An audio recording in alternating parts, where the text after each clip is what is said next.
Good morning guys. So today guys is a workout routine again. Fitness morning.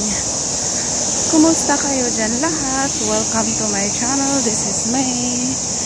And if you are new, please consider subscribing and hit that notification bell.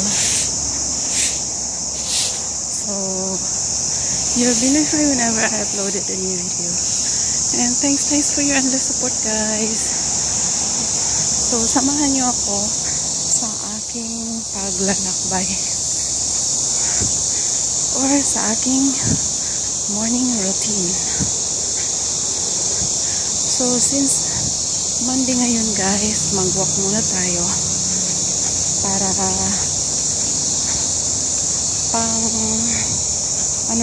pampagising. Yes.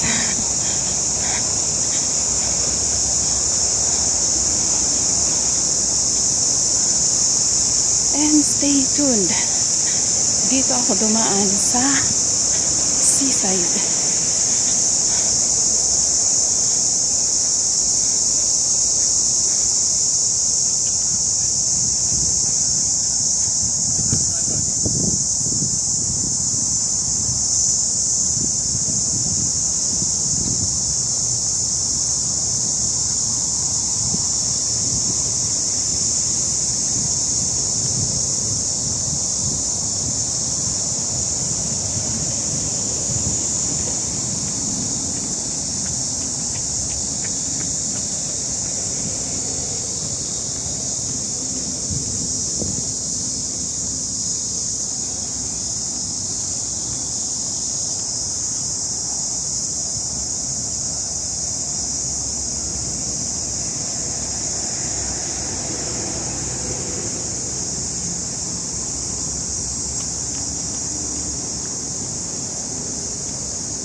So guys, chika time.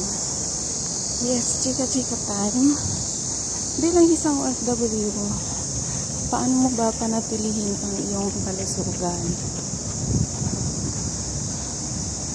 Dahil nga, mostly, is base sa mga nababasa ko, wala nang time para sa sarili. But, I don't believe it. Yes. Kasi lahat naman tayo pare-pareho, di ba? 24 hours a day. So, mayroong oras. Kaya lang, ang pag-manage ng thoughts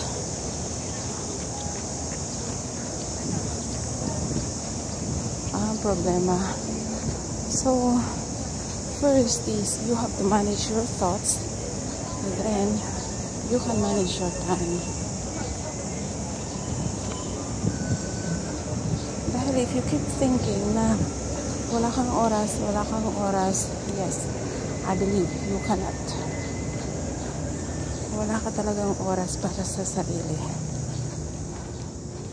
So first is you have to manage your thoughts para makapagbigay ka ng oras sa sarili mo. You have like 30 minutes, 1 hour, mag-scroll. Uupo, mag-scroll sa social media. But why you don't have time para sa simpleng health tips sa sarili?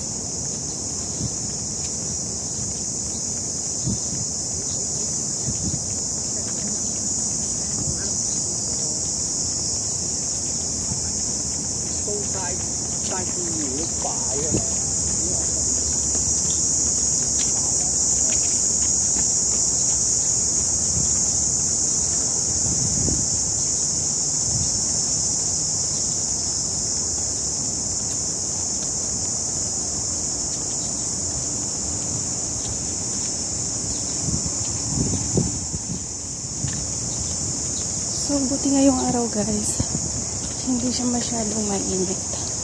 While some days are really hot. And parang ano na ako guys, para na akong talong.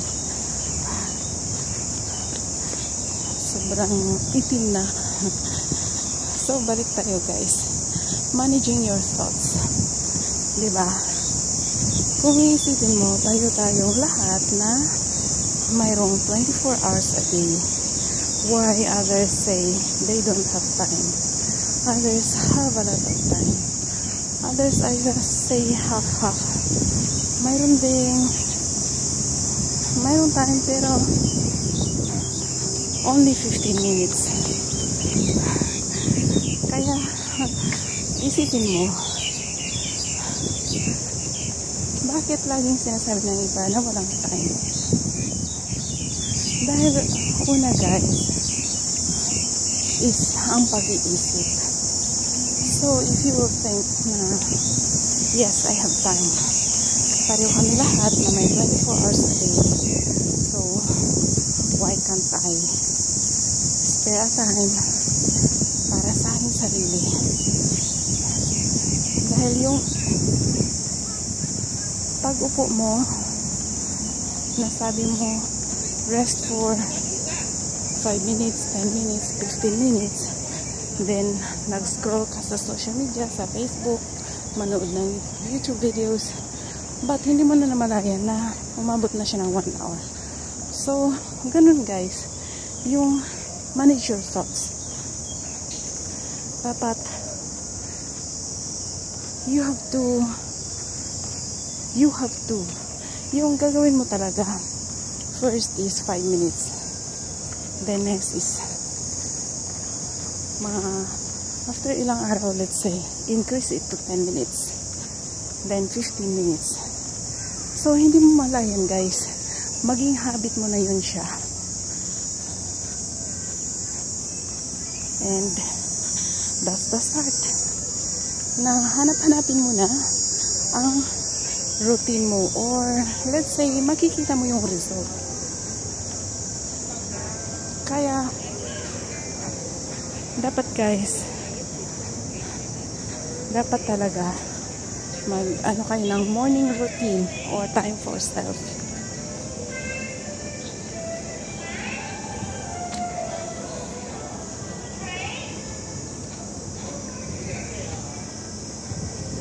So ang bilis natin maglakad. We almost reach another district. Yes, kasi dumaan ako, galing sa amin, dumaan ako ng Quarry Bay, which is a little bit far galing ng bahay. So ang kasunod ng district is medyo malayo guys, pero pag doon ka galing sa amin, malapit na rin kasi nga gitna. Kaya kapag iikutin ko guys and lakad lang, siguro mga more than 10 km. Yes. So stay tuned guys, stay tuned.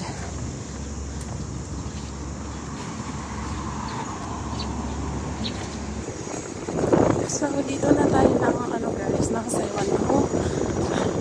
Dito na tayo sa another district, dumating na tayo dito, and daan tayo dito ng under the building, which is bus terminal, para sa next district. So ito siya guys, is bus terminal para pumunta sa yung parang boundary. Yes.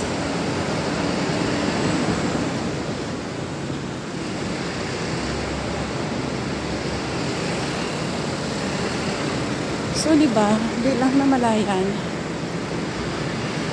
Kaya laging panatilihin guys ang kalusugan. And how?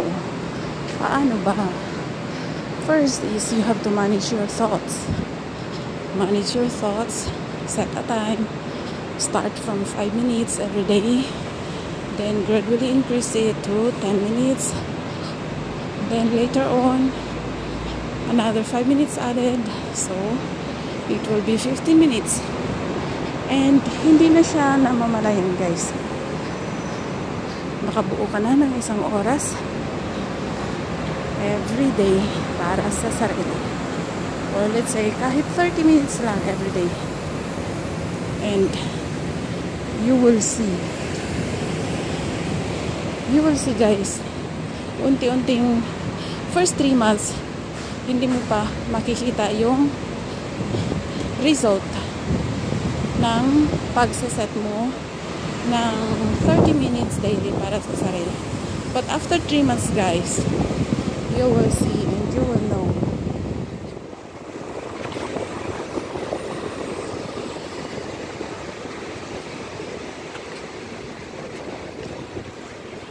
So, may nangingisda dito guys.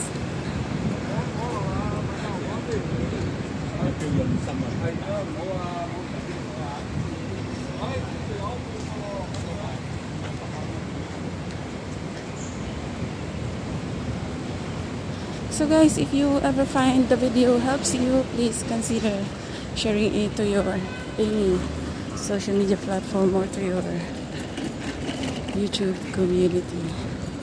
And thanks for your endless support guys. Maraming salamat sa walang sawang suporta. And to my channel members, thank you so much. So tingnan nyo guys dito, maraming matatanda guys, and mostly matatanda ang naglalakad, while those who are running are mga young ones guys, or let's say mga mid 30s or 40s.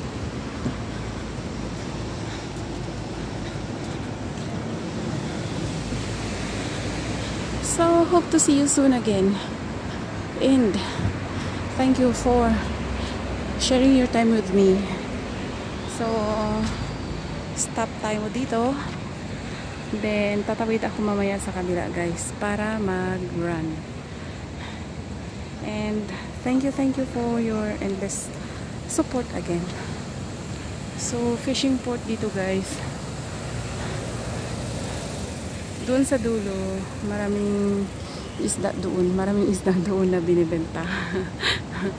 Yes, bintahan ng isda tuwing umaga. Pero pag tanghali na guys, wala na. Kasi madali lang nauubos. While doon sa bandang doon is market na. Wet market. So, until here. And manage your thoughts. In that way, you can manage your time and magkaroon ng time para sa sarili. So that's all for today. Thank you again. See you. Stay fit and healthy.